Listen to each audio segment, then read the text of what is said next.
ఒక్క వ్యక్తి బతికేదానికి ఒక ప్యాలెస్ కట్టుకున్నాడు అధ్యక్ష. 700 కోట్ల రూపాయలు ఖర్చు పెట్టి.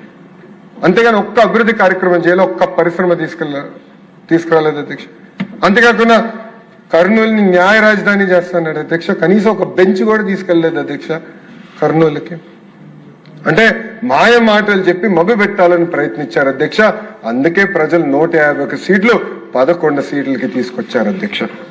అంతేకాకుండా అధ్యక్ష,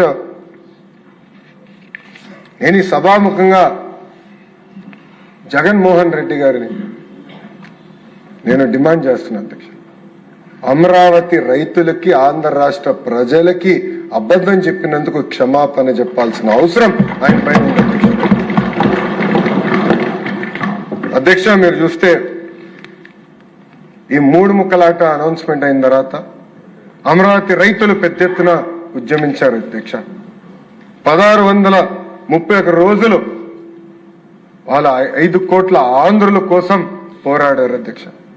ఎప్పుడు గడప దాటిన మహిళలు పెద్ద ఎత్తున రోడ్డుపైకి వచ్చి ధర్నా చేశారు అధ్యక్ష, పోరాడారు అధ్యక్ష. అధ్యక్ష, ఈరోజు గౌరవ సభ్యులు సెషన్ స్టార్ట్ అయ్యే ముందర వస్తే అందరూ మాట్లాడుకుంటున్నాం అధ్యక్ష. గతంలో నేను ఎమ్మెల్సీగా ఉండేవాడిని అధ్యక్ష. హౌస్కి వస్తే భయపడాలి, ఎక్కడికి వెళ్తున్నారా అని. 3000 మంది పోలీస్ సభ్యులు ఉండేవారు అధ్యక్ష రోడ్ల పైన. ఆనాటి ముఖ్యమంత్రి జగన్మోహన్ రెడ్డి గారు రావాలంటే పరదాలు కట్టుకుని తిరిగేవారు అధ్యక్ష. ఎందుకంటే ఆయన భయంలో బతికాడు.